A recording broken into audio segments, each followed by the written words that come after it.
Hello, everyone. Welcome to the 108th meeting of M-Ukraine discussion panel, Marshall University, West Virginia.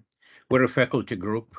Our panel is recorded and circulated nationally and internationally, and we appreciate your comments and feedback. Special thanks to Marshall University Libraries and MUIT for making this weekly event possible. If you are joining us on Teams, please feel free to use the chat to post questions for our guests. Those of us who are not speaking at the moment, please turn off your cameras. I'm Dr. Victor Fett of Biological Sciences of Marshall University, and today I volunteered to speak on the subject of dead soul of Russia, which is a result of my own thoughts. Everything I say is known to many people who discuss these issues. Issues pertaining to national identity, mentality, central to the intellectuals and lay people of Russia for many centuries. Unfortunately, the major focus of this concept, whichever way you treat it, has been for those centuries and still remains Russia's tragic conflict and juxtaposition to the civilization, specifically to the European Western civilization. This cultural code, national myth, identity, or whatever is left of it, resurges, of course, in the current brutal war in Ukraine, which hopefully is the last lash-out of the evil empire, drawing its identity from its deep and archaic past.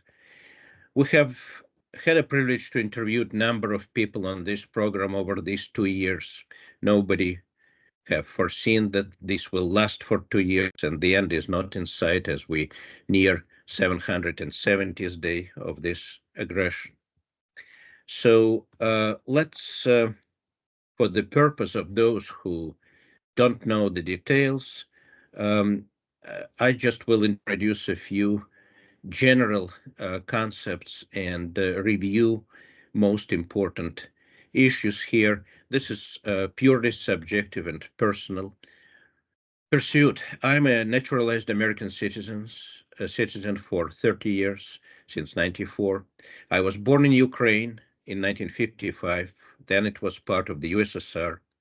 I grew up and was educated in the Soviet Union, in Siberia in the 1950s, 1970s. Then I worked in 1970s, 1980s in Turkmenistan, which then was also part of the USSR. This long paragraph doesn't even start to describe my identity complexity and let alone mentality or allegiance.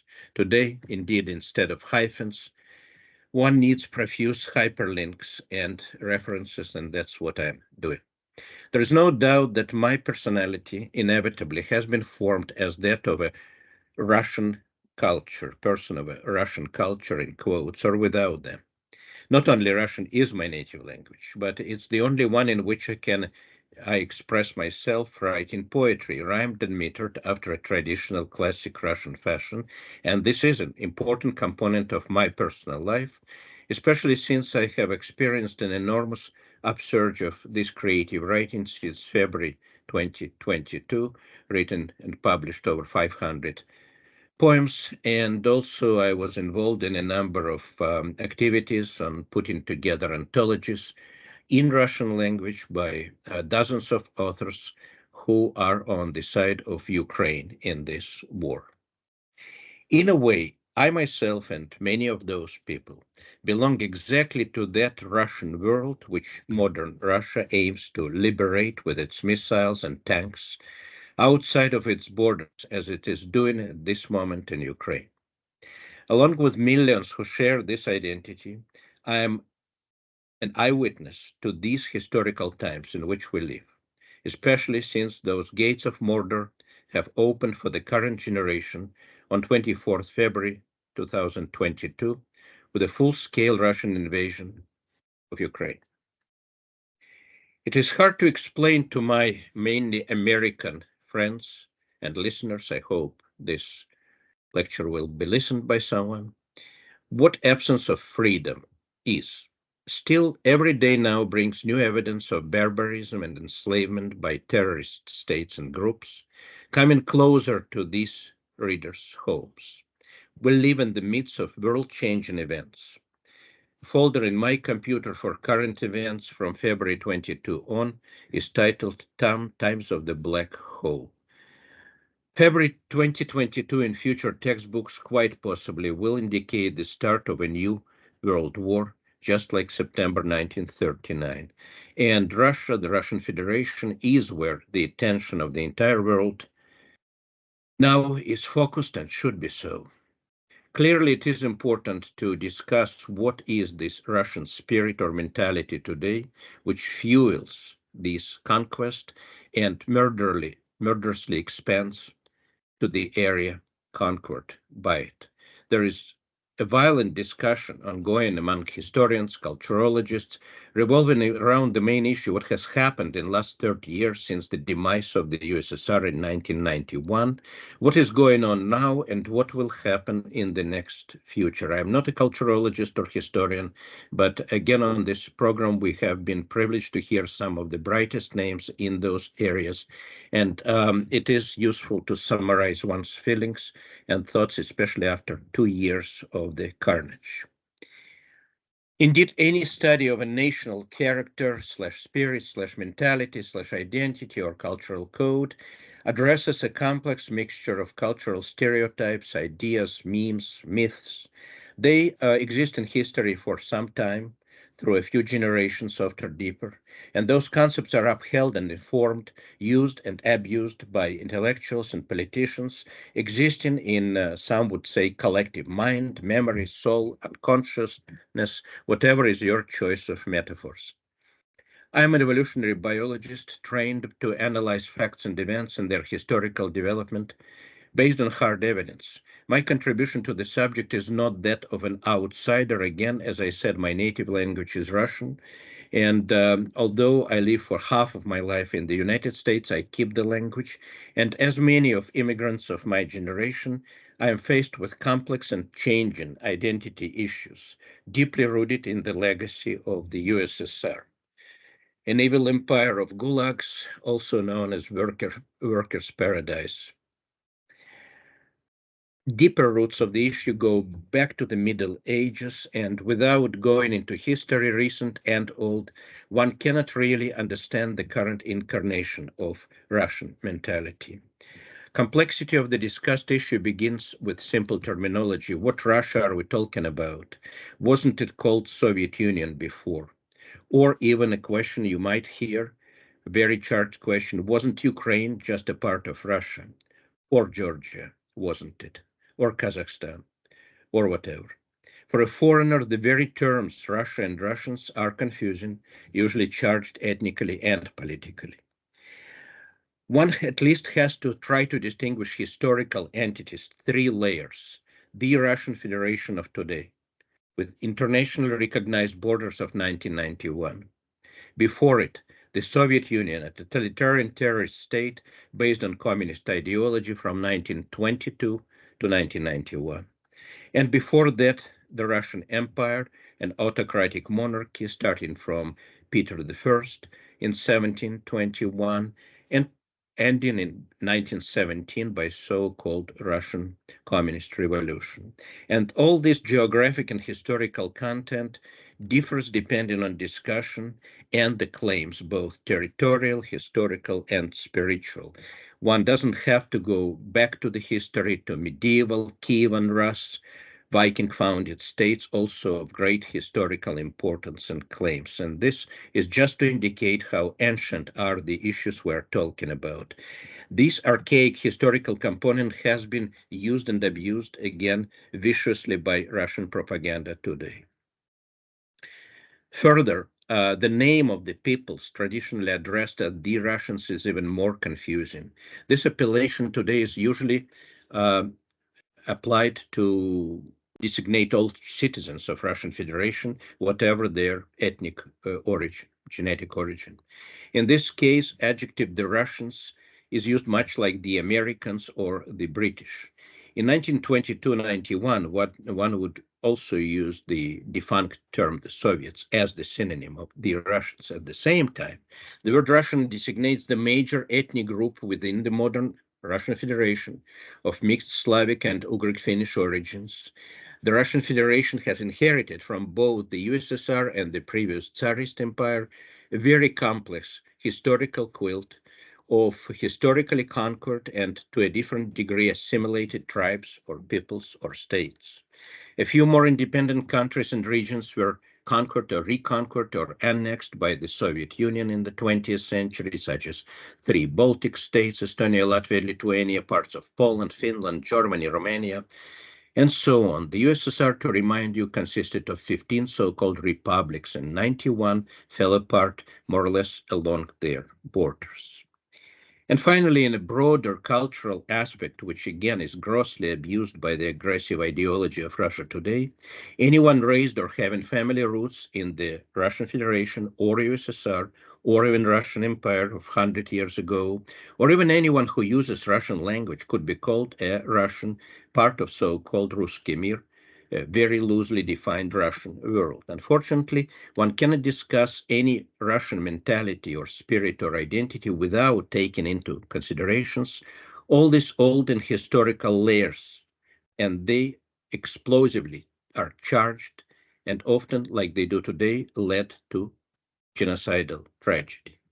Many, including myself, perceive the current moment as a final stage of the historical development of Russian spirit. I will mostly skip my ideas about and information about the past, but it's clear that empires do not go quietly into history. Historically, they have been slow to do so, whatever empire you're talking about, Roman, Ottoman, even British. Today, however, what is left of former Russian Empire slash USSR seems to be deteriorating rapidly. Whatever the Russian mentality is or has been, it is a very complex, perceived, and real mixture of historical layers. Many cultural markers, of which Russians themselves still learn in school textbooks, just as Putin himself spilled out in his notorious interview with Tucker Carlson last month, have been appropriated by the rulers and their propaganda, and it's very hard for a foreigner to dissect those layers in analysis of their metamorphosis and interconnections.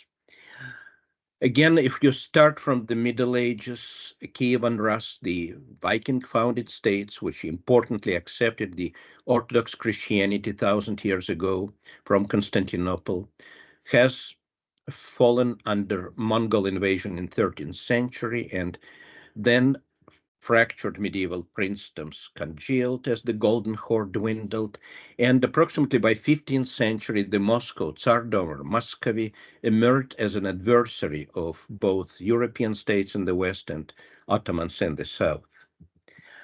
The empire, since 17th, 18th century, military and especially naval technology imported from Europe by Peter the Great expanded, but there was no really urban self-rule and no limited freedoms enjoyed even by lower classes at this time in European empires, while countries elsewhere struggled for centuries to break away from archaic systems in establishing self-rule, not even talking about human rights.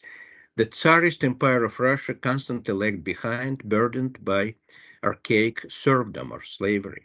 Note that the very name Russian Empire, Российская империя, was an artificial construct created by Peter the Great to indicate specifically his historical claim as heir of Kievan Rus. Then, unprecedented in modern history, the communist totalitarian state, founded by Vladimir Lenin and further brutally ruled by Joseph Stalin until 1953, has existed for 70 years, known at this time as the Soviet Union. The tyranny built by Lenin, Stalin, and their henchmen persisted without much disguise even after Stalin's death. I was born in 55, 2 years after Stalin died, and lived there in the USSR for the first 32 years of my life. As I grew up, the state tried to convince us that we, the Soviet people, were a new breed, a new utopian melting pot, where the traditional cultural and ethnic mentalities all but disappeared. This identity was also based on the state ideology proclaiming internationalism, but in fact attempting no less than the conquest of the world. Here I will share my screen. I have just a few pictures to show, but I found one absolutely amazing picture. Share screen here. Can you see my picture? Yes. Yes, we can see it. It says the whole world will be ours. It's a Soviet poster of 1935. If you look carefully at the globe, you will see an interesting coloring. It looks like the whole of Asia is colored yellow and the Soviet Union is pink. So it's a new geography of this type, of this kind. But I also got another picture from the same time, which wasn't published at the same time, but that's what real geography of the Soviet Union was. This is the modern map of concentration camps, known also as Gulag Archipelago. So that's the geography.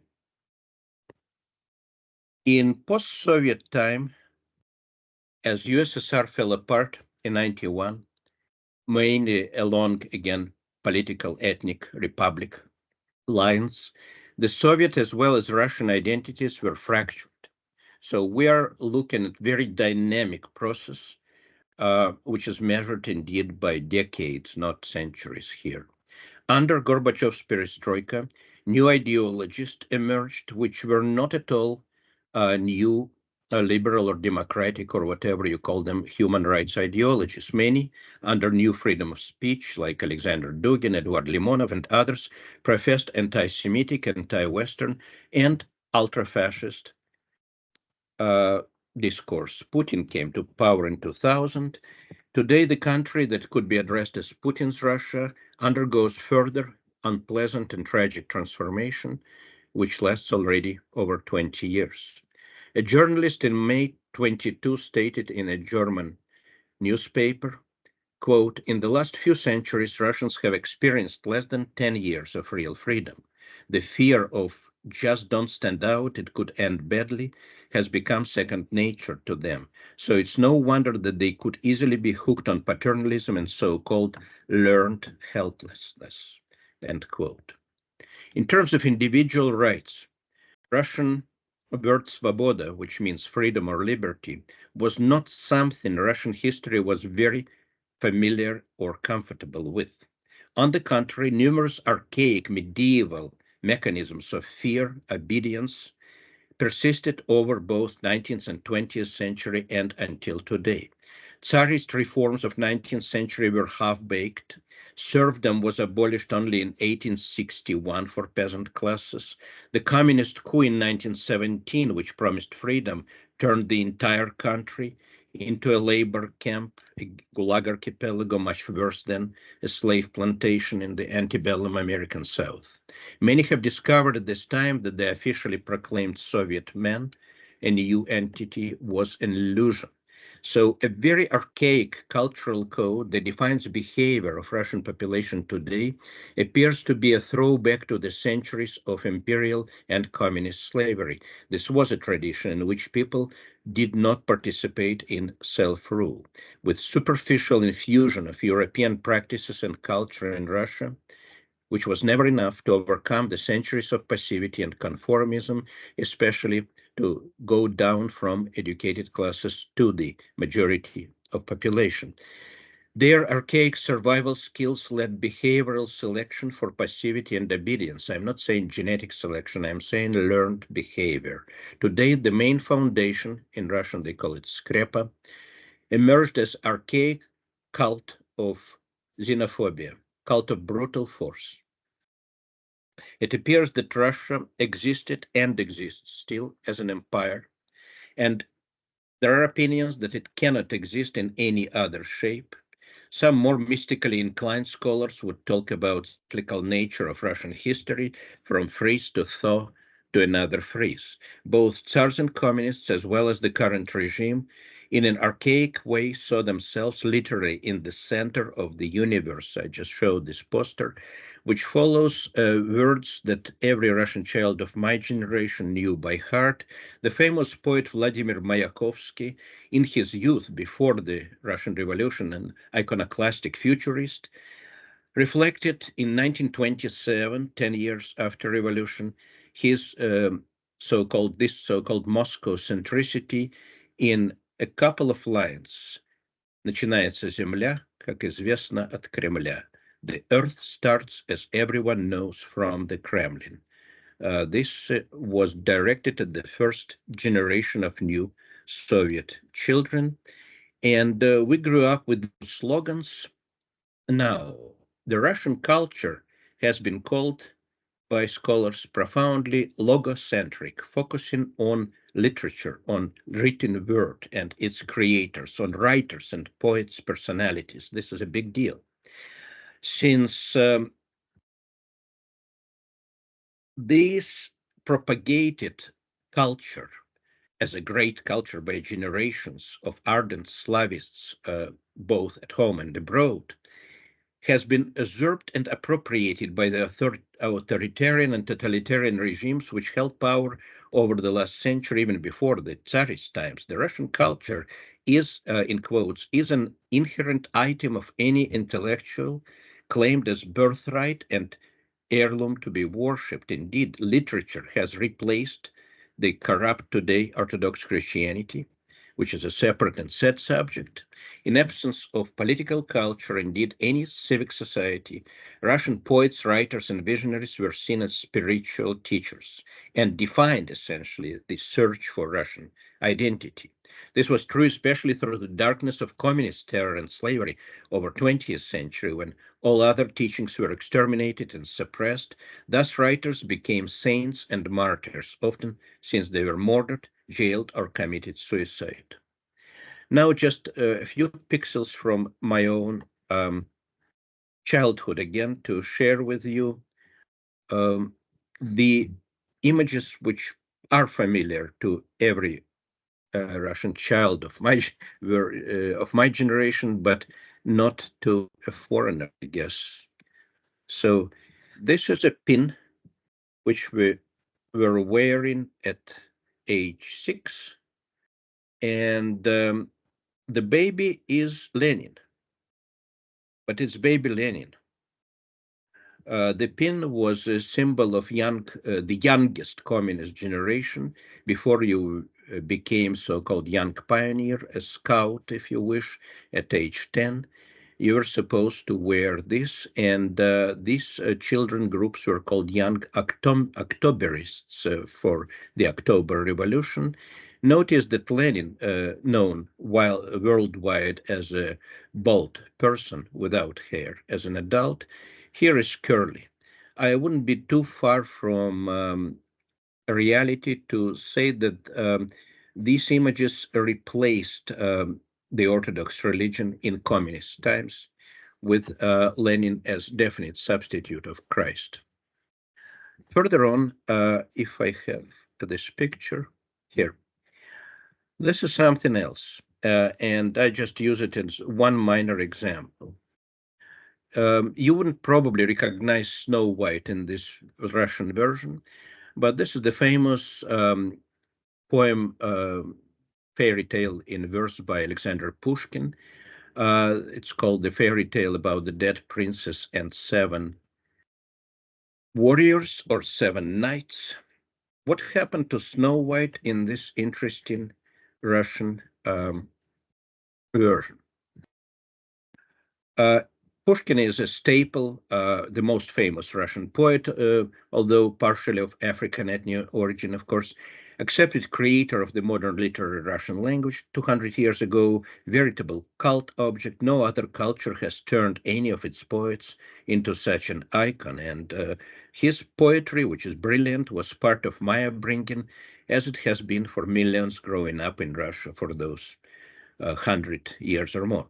Conveniently for children, he left us several fairy tales in rhymed verse, and one of those, written nearly 200 years ago, again, the tale of the dead princess and the seven knights, is very close to the story of Snow White, known to you from Disney version, but instead of seven dwarfs, it features seven heroic knights, bogatiri, medieval Russian term for a legendary knight. I'm not the only one who writes about this curious and rather bizarre case.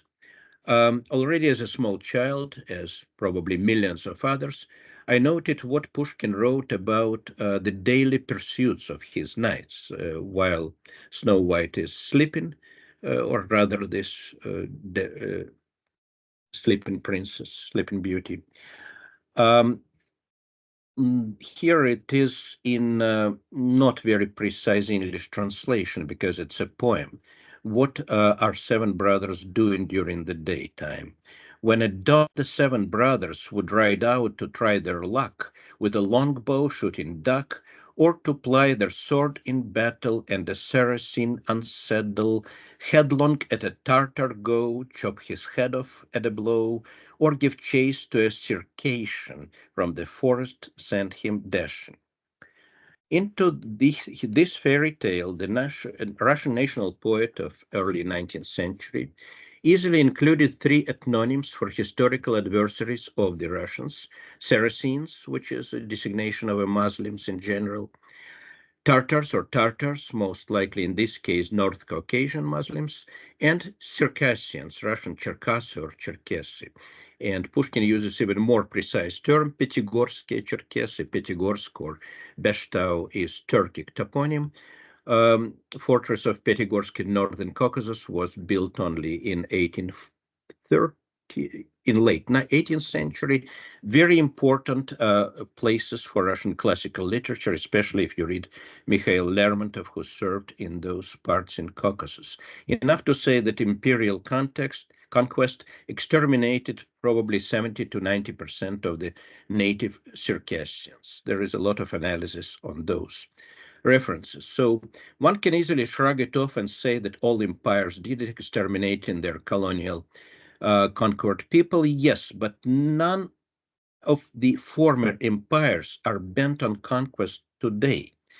And while folkloric and classical Pushkin lines are understandable, they are still presented to Russian people at early age, to the children, without any possible explanation, and I have always wondered how they sound to a modern Circassian or Tartar child. The Tartars or Tatars are the most common ethnic minority in the Russian Federation, millions identifying as ethnic Tatars. So such minor but indicative pixels of information form a frozen issue of Russian national mentality, both through the ages and today.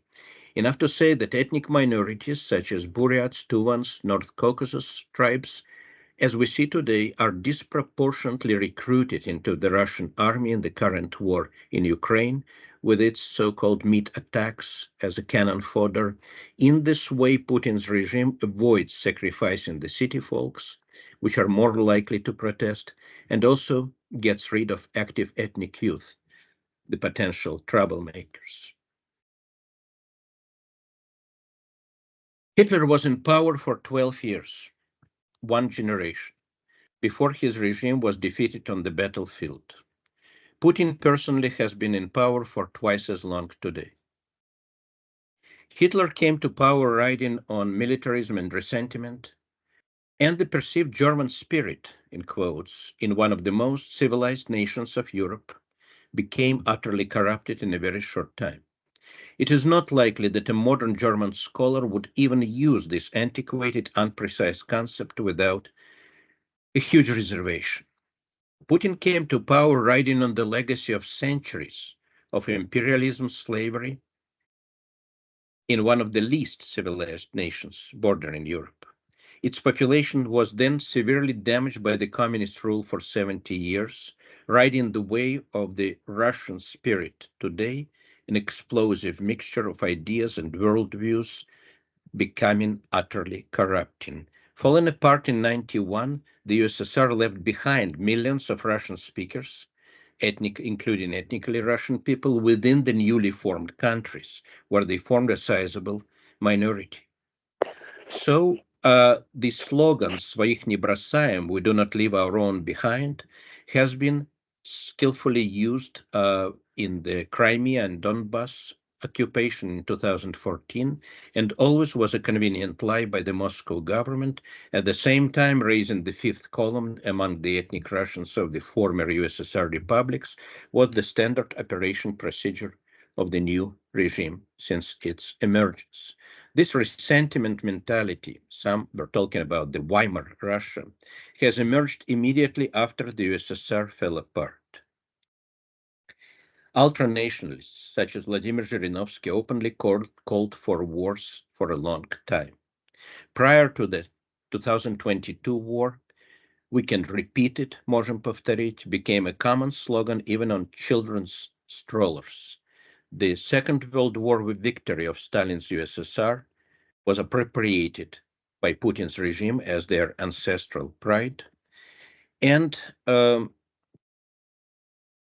one can refer here to apt term introduced independently by publicist Irina Birna and culturologist Mikhail Epstein to characterize the modern Russian mentality as schizofascism or schizophrenic fascism, split mentality.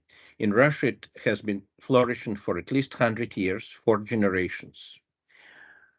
I was raised by my grandparents, still in the old-fashioned way, bringing generations together. My grandfather was already almost 30 years old when the 1917 revolution occurred. He has survived but rarely told of the past.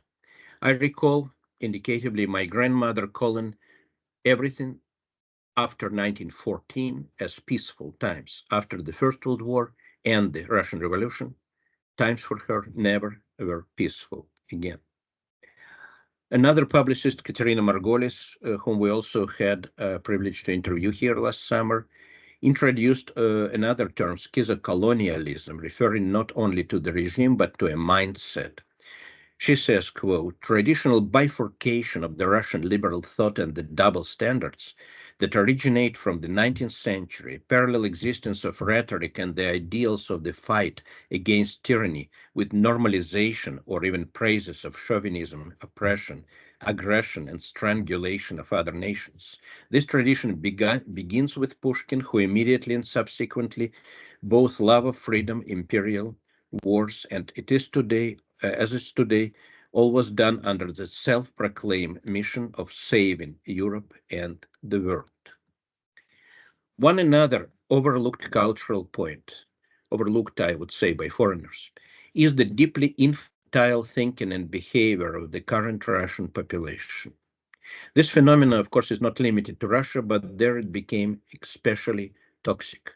Under an enormous pressure of terror, especially in Stalin's time, in time of gulags, the cultural codes devolved into those of prison or criminal tradition. Over the last century, the human personality in Russian Federation, in Russia, in Soviet Union, was often reduced to the personality of a scared, helpless, aggressive child, likely to inflict damage on itself as on others.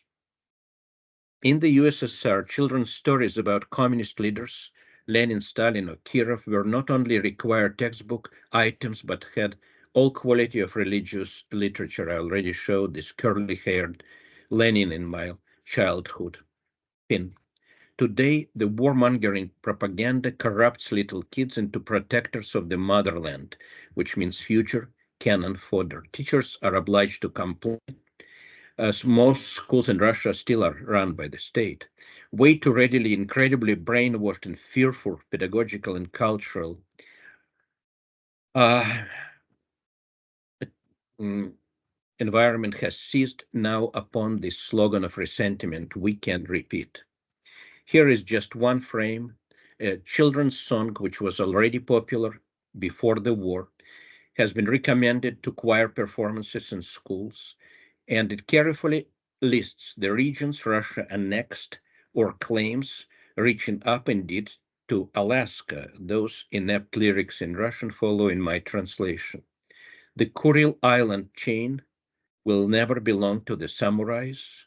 We will shield the Amber capital, this is Kaliningrad or Königsberg on the Baltic Sea. We will preserve for generations our Sevastopol and Crimea. We will return Alaska to the motherland's heaven. From the northern seas to southern borders, from the Kuril Islands to the Baltic shores, this land would be peaceful, but if the chief commander will call us for the last battle, Uncle Vova, we are with you. Vova is diminutive from Vladimir. What can be said about diaspora or Russia abroad? For 200 years or even more, intellectuals have moved from Russia to Europe and later to America in pursuit of freedom. Many were pushed, exiled, fled from wars and destruction, especially in the 20th century. Alexander Herzen in 19th century began a tradition of free publishing abroad, so-called Tamizdat. Very sizable and important Russian immigration existed in Germany and France between the two world wars. Enough to mention that two Russian language Nobel Prize winners in literature were exiles, Ivan Bunin in France in 1933 and Joseph Brodsky in the USA 1987. And one more Nobel Prize winner in Russia, Boris Pasternak in 1958, was heavily persecuted in his native USSR due to his political position. One must remember that there was no freedom of movement in the USSR. In the Russian Empire, people at least could easily leave the country, but the communists banned free travel abroad. After 1991 reforms, relocation became possible, and many have left in pursuit of freedom, including myself and my family. After the 2022 war started, immigration of both intellectuals and would-be conscripts became an avalanche. So this cultural diaspora to which I belong myself, this is again part of my complex identity, will exist for some time as it did 100 years ago. The famous emigre poet and staunch opponent of the communist terror state, Zinaida Gippius, stated, "We are not the exiled, we are those who carry the message." Sadly, today, this amorphous Russia abroad carries not only anti-totalitarian but also imperial traditions, and definitely does not have any unified political or even ethical platform. Such would depend on clearly defining the position toward xenophobic imperial discourse, indeed against the very cultural code I have discussed already. Here I need to move to the end of my complex talk and answering maybe question which some will want to ask, what is there in the future? You might feel already that I'm pessimistic about it. I think we are currently witnessing a new and possibly final stage in the sad evolution of the Russian mentality, in quote, as it falls apart. Only recently, this complex of ideas and stereotypes and perceptions appear to have reached a stagnated condition where it could remain indefinitely a frozen state. In 2022, this festering boil has burst and the war ensued. The history of the world is changing now as we write and speak, and we might live to see very different landscapes, hopefully without a nuclear event. If centrifugal forces continue their actions, the Russian Federation could follow the fate of the USSR, possibly not without internal strife, falling apart along the existing ethnic lines, which is not impossible, especially in the North Caucasus and other historically Muslim regions. Note the very recent disturbance in Bashkortostan in the middle of Russian Federation, as well as anti-Semitic riots in Dagestan this spring. Support for national self-determination could lead to the further disintegration of Russia. The new identities and resentiments will emerge, likely toxic as well, hopefully less globally threatening. Eva Thompson, the author of the book Imperial Knowledge, Russian Literature and Colonialism, said in her recent interview, quote, I think that Russian society lacks an epistemological foundation. I think they are completely brainwashed at this point. I don't have much hope that something good will happen soon. They have to come to an understanding that there are limits to expansion and there are limits to the brutality that you can use toward your neighbors. When it will happen, I don't know. I will conclude by a grim quote from Viktor Yerofeev, one of the most prominent post-Soviet Russian writers. He now lives in Europe as dozens of others. From his interview of November 2023, quote, I don't believe in Russian history. History itself is movement, progress. This did not happen in Russia. Russia is a fairy tale, a carousel. It is a very cruel fairy tale, but nonetheless magic. It's always a promise of a future that never materialized. There is no present, and the past changes depending on who comes in power. The roles remain the same. The performance of these roles are different. Another thing is that the carousel has been creaking for too long. I think maybe it will stop here. End quote.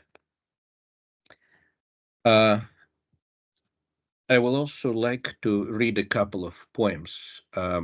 I mentioned that it was an unusual ongoing development in my own life. I have been writing literary work in Russian for most of my life, and I have published several collections of poetry in the last 20 years. As this current war started, the shock I experienced has generated enormous, unprecedented outbursts of writing.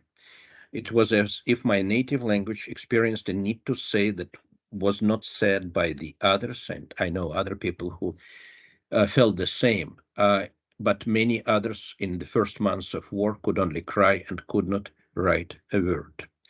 This translation I will read is very approximate since it omits traditional rhyme and meter, which I always use.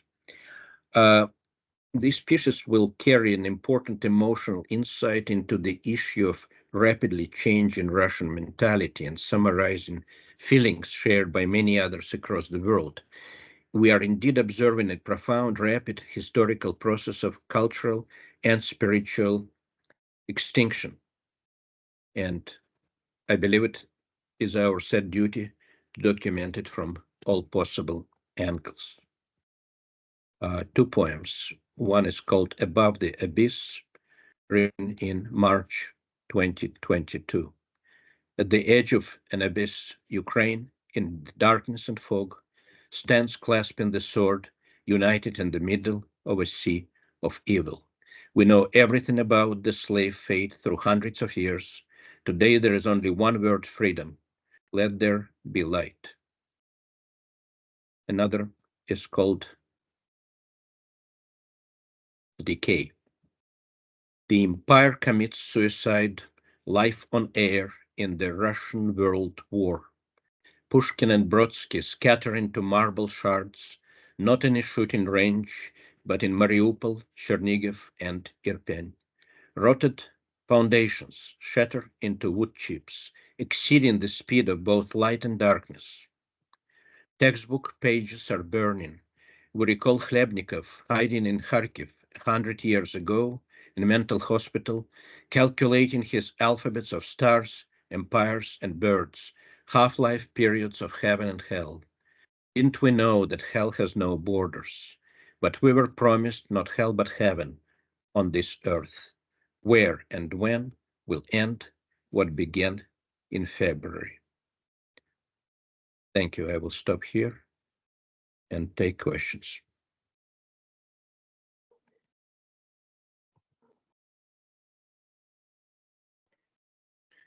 Victor, can you hear me?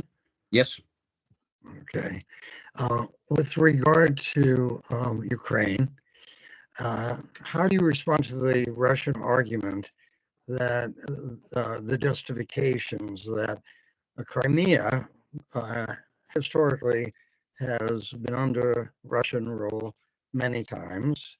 The people there speak Russian, and number three, in 2014, there was a plebiscite, and the majority voted to be part of Russia. So how do you respond to that argument that Crimea belongs to Russia? Well, the plebiscite was a fake, clearly. We can discuss it in series of separate lectures and historical arguments, but it has no legal or historical value anyway, because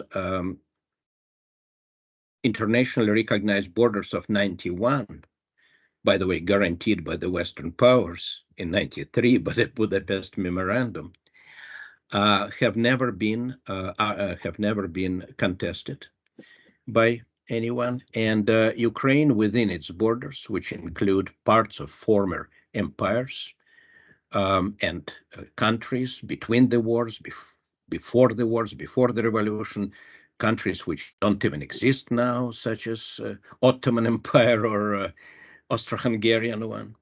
This is irrelevant completely. Um, com I'm sorry, completely irrelevant argument. And in terms of language, I would like to see anyone British claiming United States back. Language argument is non-existent anyway. Thank you, Victor. We can talk about also. We can also talk about historical claims, Crimean Tatars, and there is a lot of various argument, but I really do not want to give any credence to arguments which would, for example, claim that annexation of Crimea is the same as foundation of Israel. These things are not comparable and should not be to anyone. It's the same as this children's song about Alaska, which will return into Motherland's haven, Stuart's folly. Katerina. Oh my goodness. I am so grateful to you for this tour de force of history, cultural commentary, political analysis, ventures into literature, fairy tales, and you contextualize this all in world history, and you powerfully supplemented this by your own childhood experiences. Thank you for your generosity in sharing both your expertise and your personal history with us and merging these items so seamlessly. And thank you for sharing your poetry. This was a masterclass in presentation and so well done with every word. I am awed by your use of language. I'm not at all surprised you're a poet. You use language to unravel these complex and daunting concepts for us and our audiences. Thank you.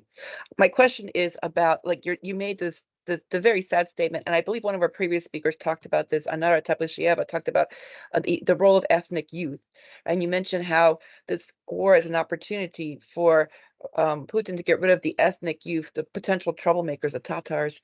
Do you think these populations are aware of what's happening to them? Do you think that they're aware that, oh, we're being sent to war as cannon fodder as opposed to people from the major cities? Do you think the minorities who are being hurt and exploited and sent to war realize what's happening to them? Well,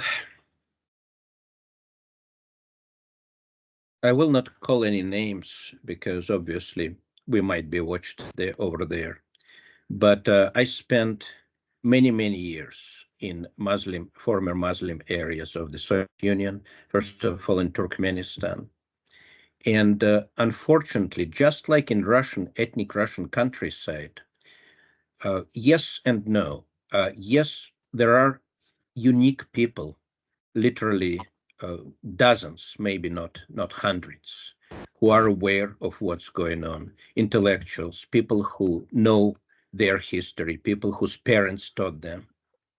But ethnic cleansing, as well as class cleansing, was so profound and wide, not even talking about areas. Well, you are more familiar than me with Western Ukraine, but they have experienced it for much less time and only for a couple of generations. Here you are talking about hundreds of years of suppressing, even in Tsarist times. Also, let's not forget that Russian Federation always was a big country, and those who were not happy, those Buryats or Tuvans or Kazakhs who were not happy with the rule, went up and left. Nobody stopped them. Millions of those people, Turkmens, Kazakhs, Kyrgyz, They found new routes for good or bad in China or Iran or Afghanistan, and their countries were simply conquered because these people didn't wait to be exterminated by events like Holodomor, which were a lot of similar events. So that's why I don't have too much hope. They indeed are aware of these things, but I don't think there is much they can do. The issue of their ability to survive on their own is also very problematic. The reason empire exists is that it rules the provinces.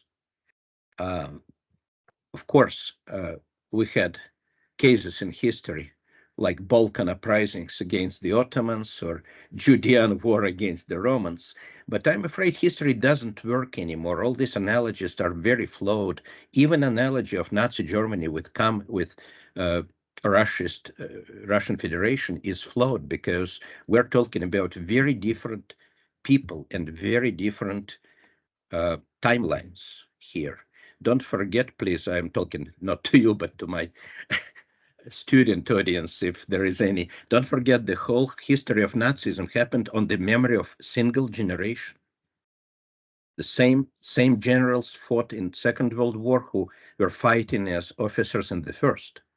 It was only 20 years between them. Here you are talking about over 100 years plus 25 years now.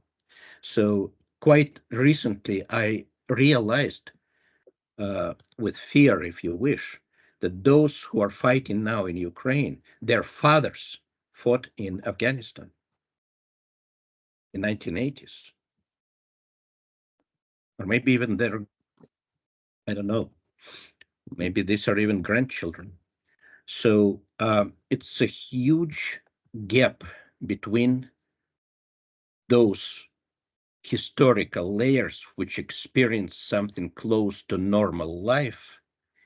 And we can see it on the uneasy history of Western Ukraine, of Baltic countries, of anything which still had some semblance of freedom not extinguished.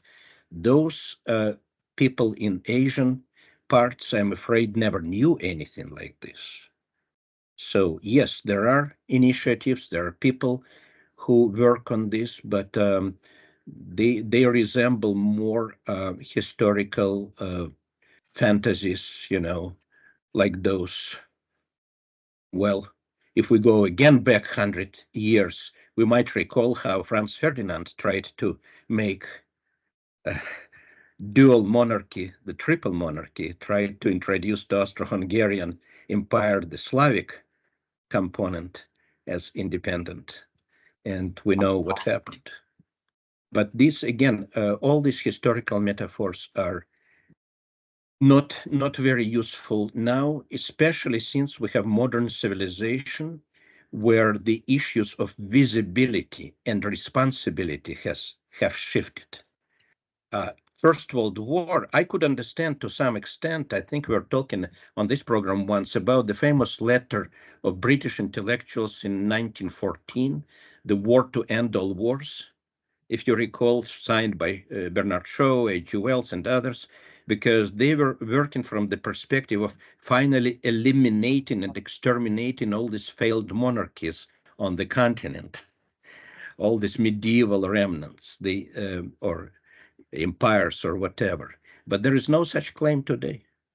We know what happened then, and we don't have this luxury of a new utopian thinking. We don't.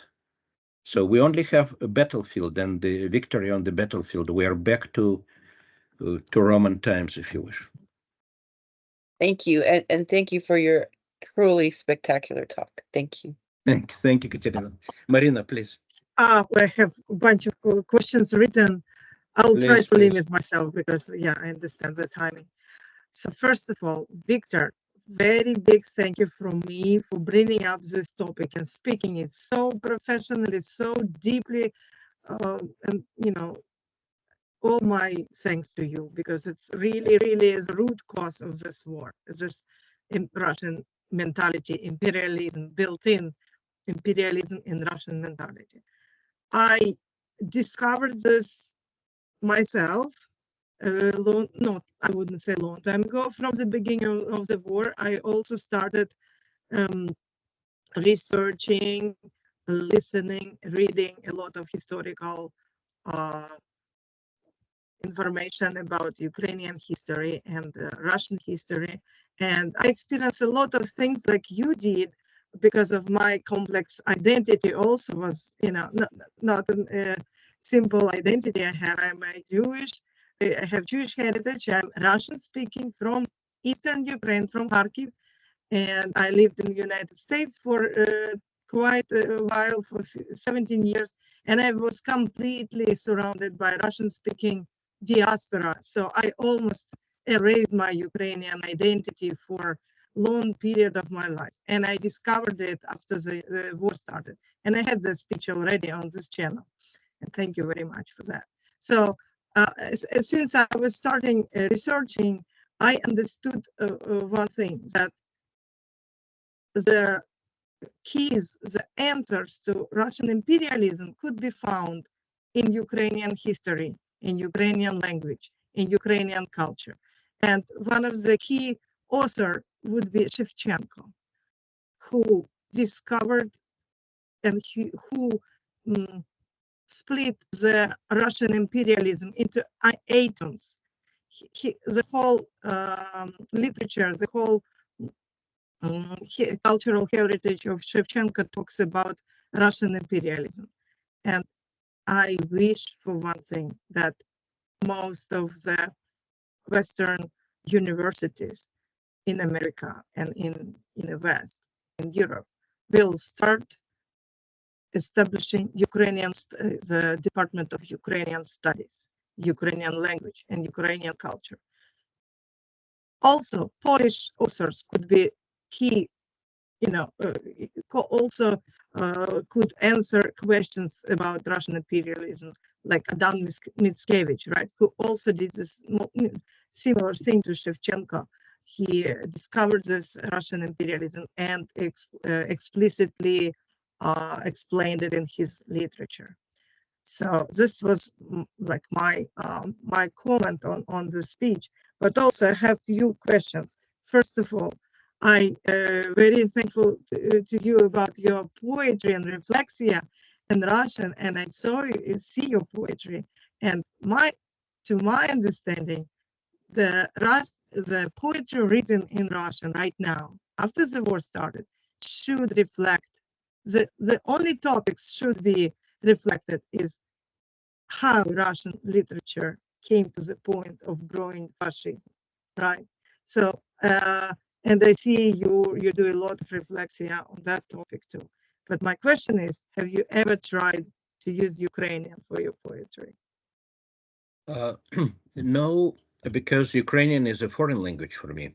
So poetry is written in in my case, in many cases, in large part subconsciously or half subconsciously, which means you need much deeper knowledge and reading in the language. I usually say that I know English much, much better than Ukrainian, of course, because I learned it from my childhood, which I didn't Ukrainian.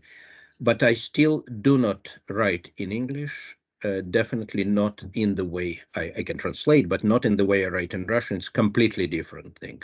So I'm afraid this is not for me at this point. And there's another thing here, more deep. You see, you or me have an option. We could switch. You can Right. switch from Russian to Ukrainian. I can switch from Russian to English, like I'm doing right now. Millions who know only Russian Right. don't have this option.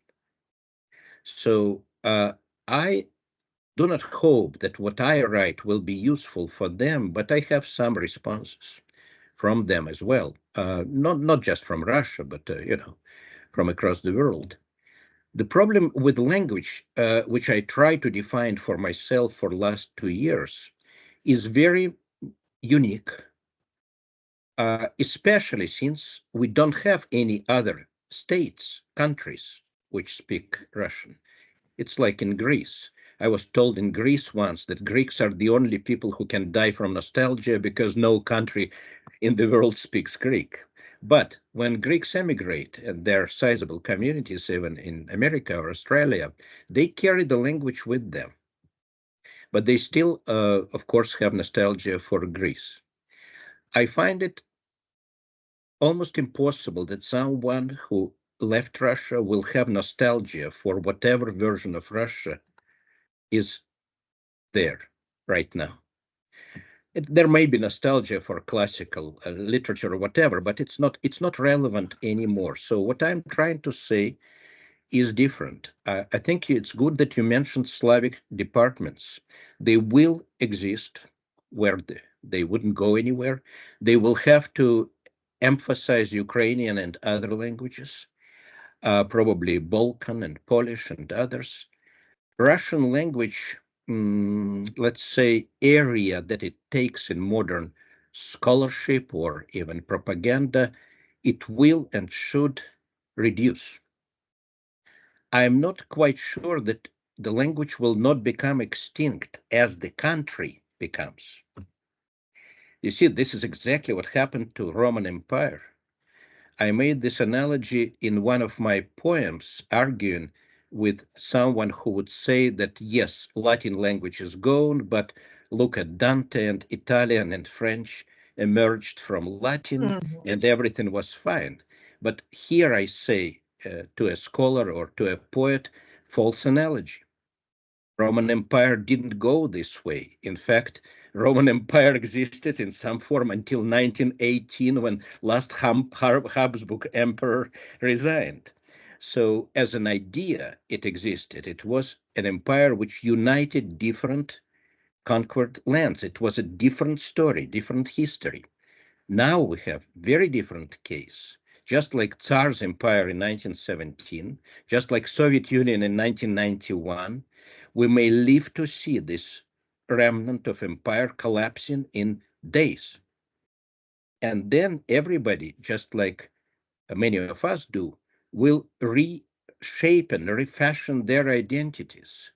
They suddenly will call themselves Tatars or Ingermanlandians or Finns or Germans, like millions did who emigrated from Kazakhstan to Germany from mixed marriages. Suddenly, ethnic allegiance or even passport uh, will become more important because people will need to save themselves, or rather, to save spiritually, to vote this way, to say we have nothing to do with this defunct empire, just like they did in over centuries. I mean, uh, take Ottomans, whatever. So it's in this sense we can think about, again, returning to the language.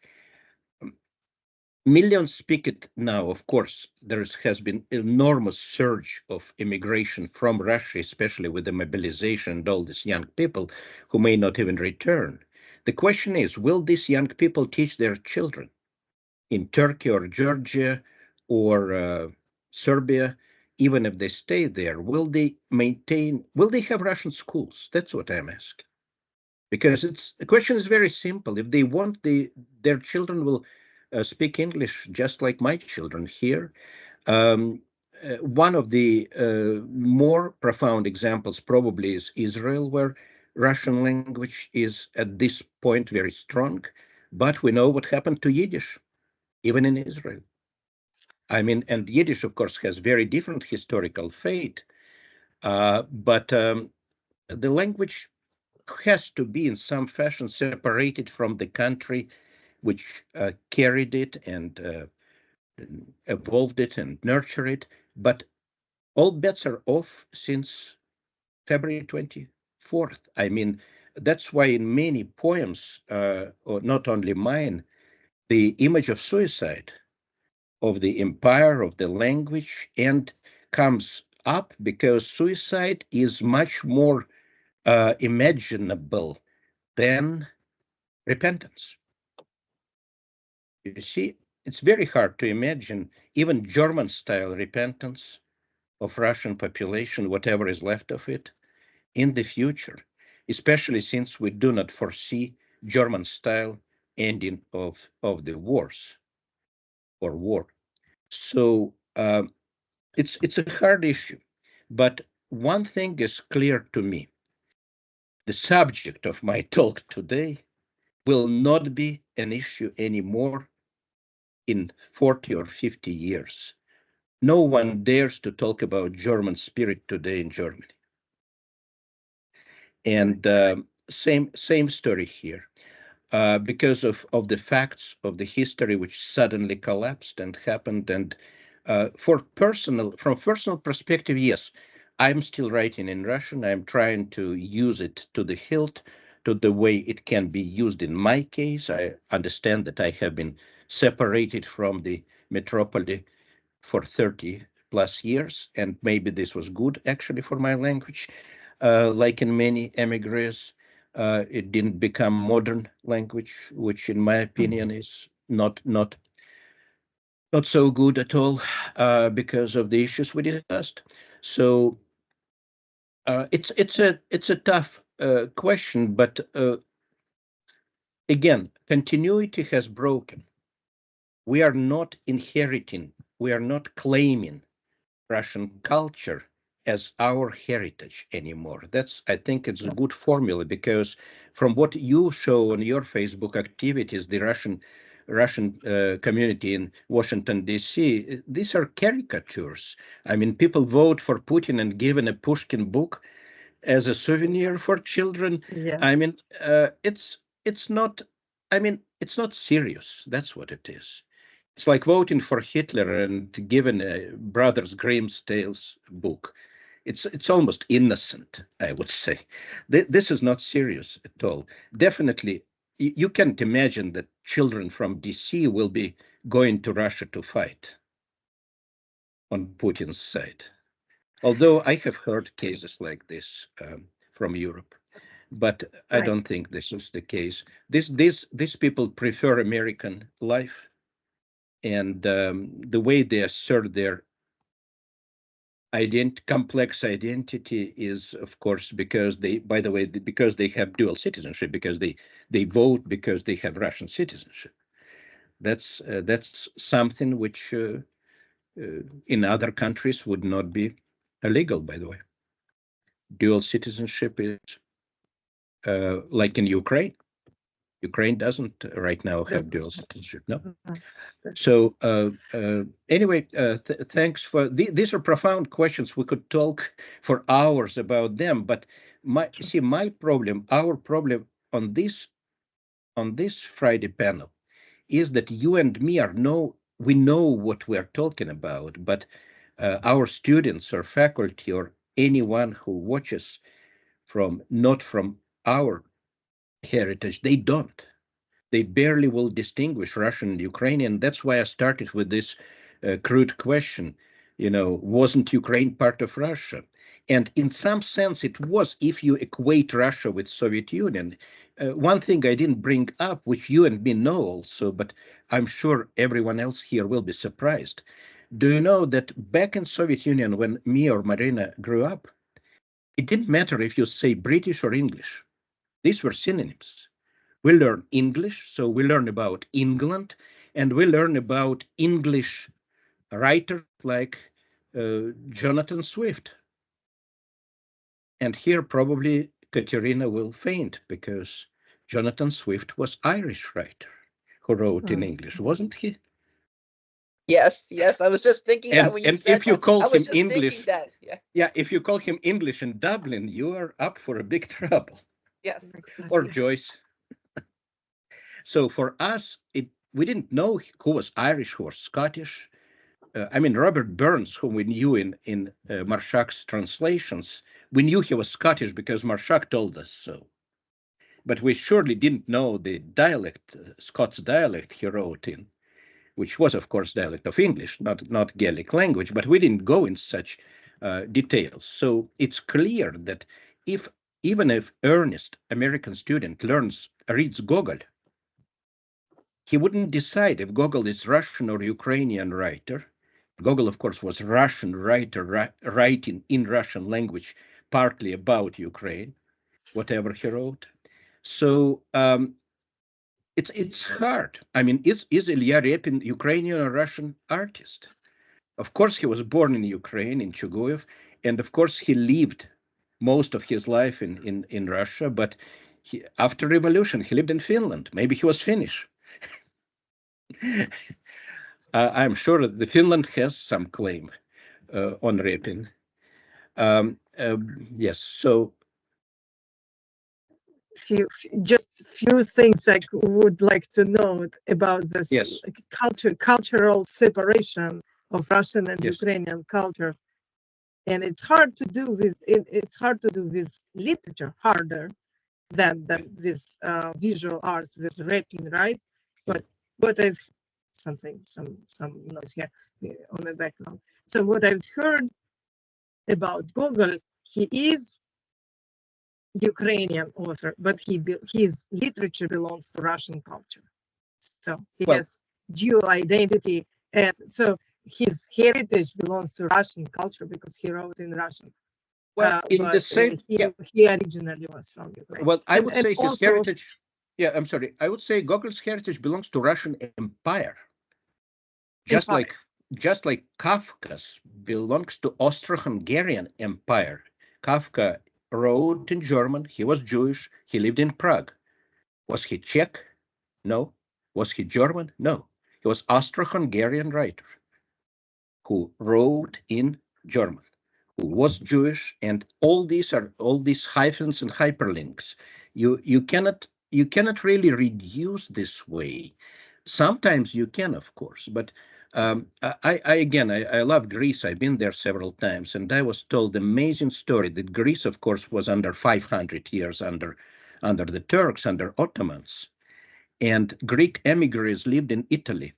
When Greece became independent, Greeks who lived in Italy, learned, educated Greeks, started collecting Greek dictionary, Greek language, because there was no written database, no written vocabularies or dictionaries. So there is a movie about it. I forgot the name of the poet who came to Greece and paid local people a little coin for every word he didn't know. The movie is called The Man Who Pays for Words or something like this. They went into great extent to restore culture, which would make them restored culture. Just look at Greeks, and their history tells it all. Although in Greece today, you cannot say a word about Ottoman heritage. I'm sorry, my Greek friends, but they call Turkish coffee Greek coffee, although I doubt ancient Greeks had any coffee. But anyway, these are superficial things, and Gogol is not an issue because I think that in modern Ukrainian, in good textbook, Gogol will have special place with a lot of commentary, because of course he wrote beautiful things like Strashная месть, what is in English, horrible revenge, the folk tale style, but people claim that Gogol was also under heavy influence of German romantic literature like Hoffmann. So it's second. There's a lot of secondary stuff. I'm not even sure that what he wrote about Taras Bulba, the Cossacks, has any much of historical relevance. Although my friends may correct me here because I don't know what kind of historical evidence he has used in his time. But again, all this is in the past. We are writing history right now. So, of course, we must be based on this past, but we must understand why they said so. I'm sure that Pushkin didn't mean to cut off Tatar heads when he wrote about his knights, but what else should his knights been doing? I mean, or you have Disney version with seven little dwarfs who do not cut off anyone's heads, and they live happily ever after. I could just jump So, in for a second. yes, This is please. a fascinating conversation. So I don't know about Ukrainians in Ukraine. I just know Ukrainians in the diaspora, such as myself. And for us, the Ukrainian literary canon is very clear. I don't think Gogol is not on our list as far as being part of Ukrainian literature. It's a from no, Opolku, Slavo Opolku Ihorevi in the medieval times, to Kocherevsky, the beginning of the modern era, Shevchenko, Ivan Franko, Lesha Ukrainka. It's a very, and in the modern Ukrainian right, it's a very clear canon. There's no like, I mean, as far as I know, in the Ukrainian diaspora, there are no claims to anybody who, whereas I think what I hear you saying is that there are authors who write in Russian who could be Ukrainian.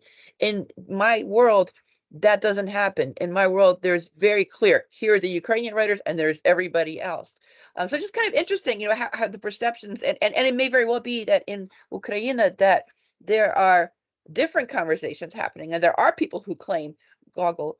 But it's just interesting in the diaspora how it's almost like crystallized and cemented. Here is what Ukrainian is, and everything else is not. And it works both ways, because when people claim today that Ukraine, like Odessa, gave Russian literature numerous dozens of brilliant names, Akhmatova, Zoshin, Akhmatova, Alesha, Elif Petrov, a lot of writers, they came from Odessa, yes, but they were not rooted in Ukrainian culture per se. You can argue that they were somehow, their mentality was shaped, you know, just like my own, by the Black Sea and Odessa shores, but it was a different time, different culture, different priorities.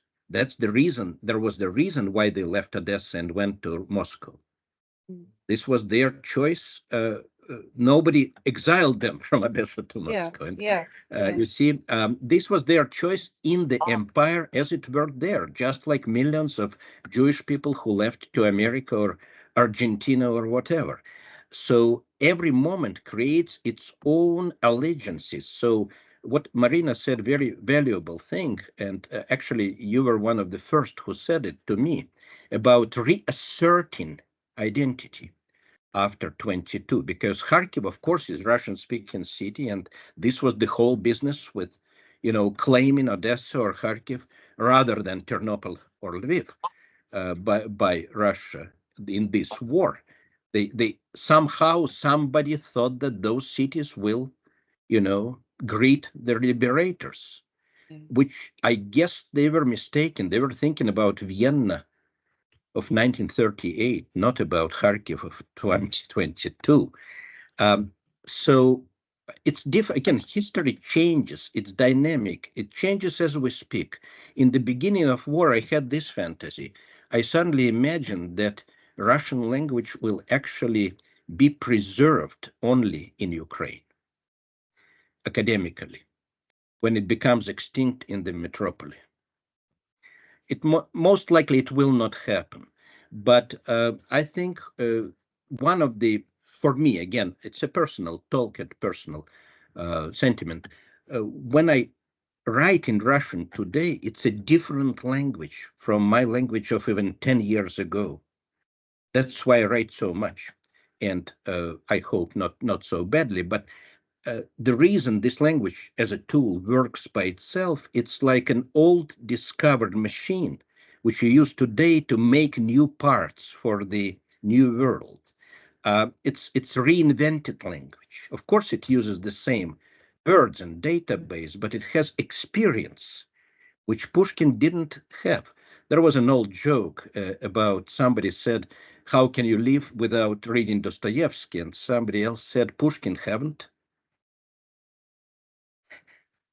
Pushkin didn't read Dostoevsky and lived perfectly. So it's layers of civilization.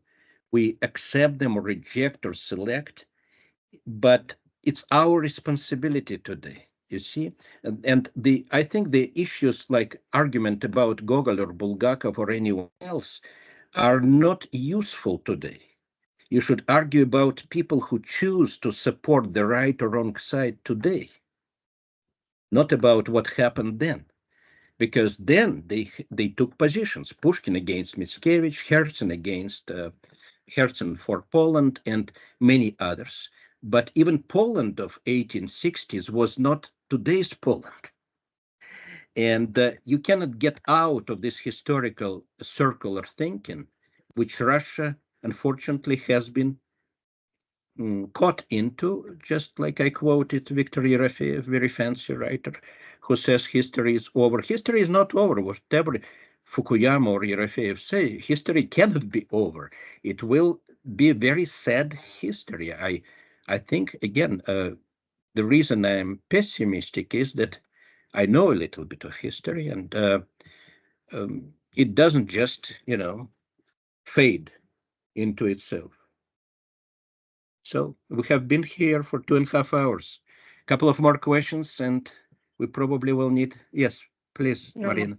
One more, the last one.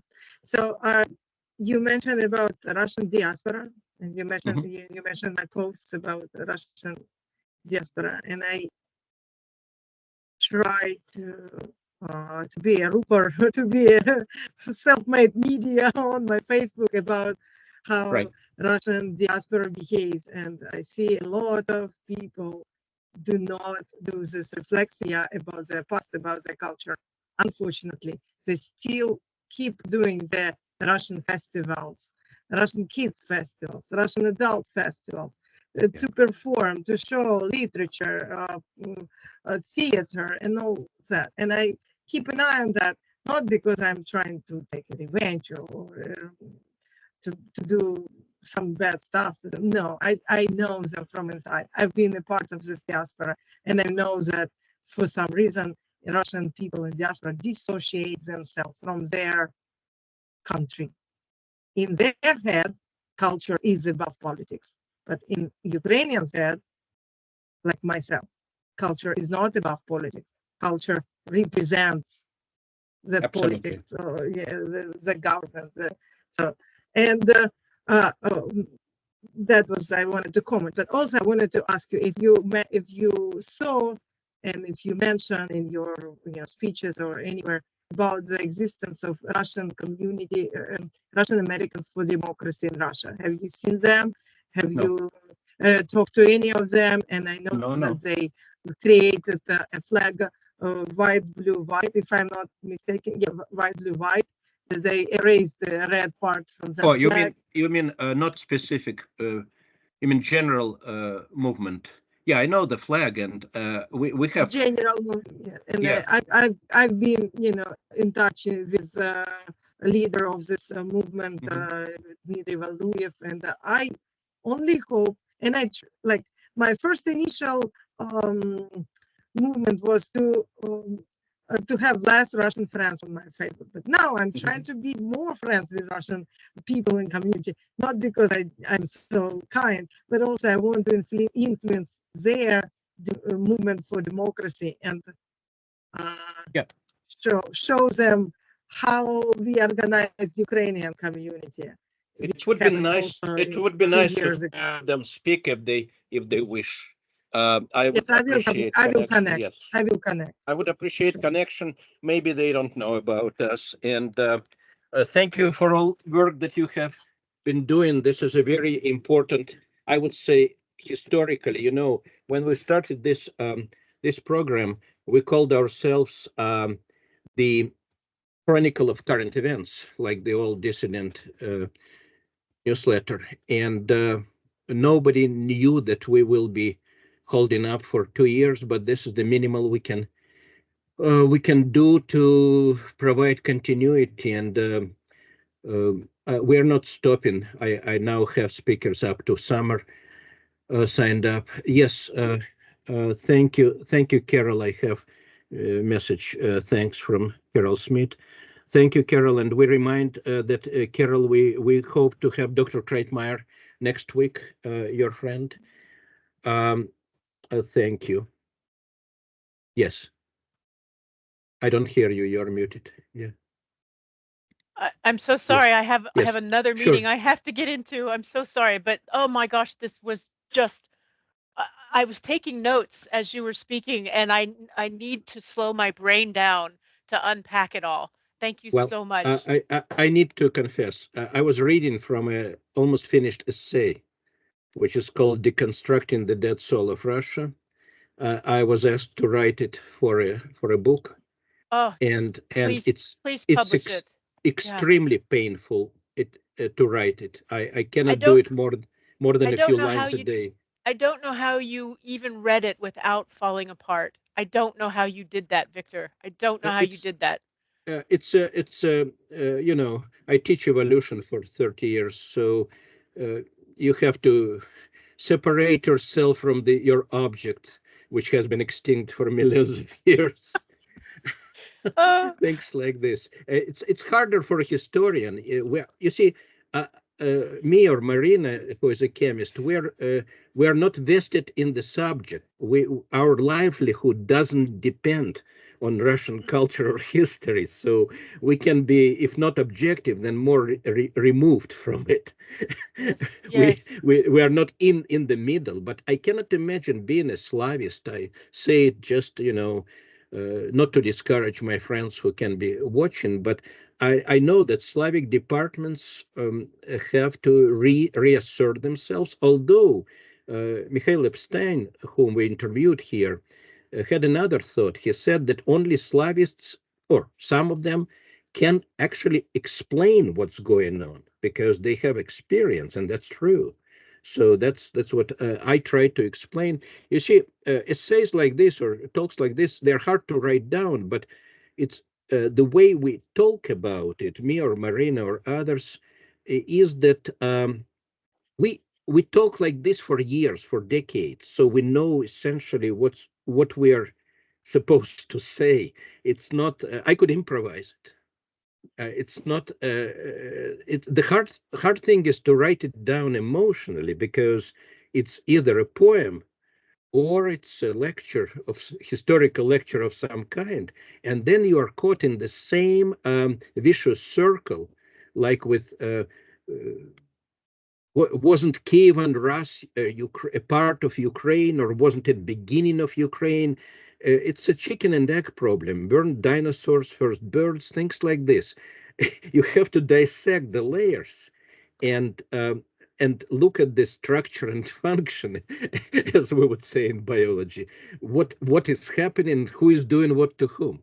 I always teach my students that the best way to study science in particular is to do it like a movie review. Who is playing whom and who is doing what to whom, and please spoil and tell me the plot. So it's hard to do because there is not much humor in what's going on. But people have to somehow, I mean, you're a psychologist, you know better than me all this terminology, but somehow to pretend you're remote. Well, it's easy for us. We are not in Ukraine right now, so I can go outside and kind of feel guilty. So thank you, Carol. Yeah. Bless your heart. Thank you so much for all that you're doing today and throughout this Ukraine podcast or vodcast. It's just amazing. Thank you so much. Thank you. Thank you, Victor, from me, from Washington, D.C. Thank you, Marina. I will leave now. Okay. If I have no more praise, I will ask Katerina to say a few words to our friends in Ukraine. Please. Thank you. Дорогі браття і сестри в Україні, ми зберігаємо вас у наших щоденних думках і молитвах. Нехай милосердний Бог тримає вас у своїй опіці.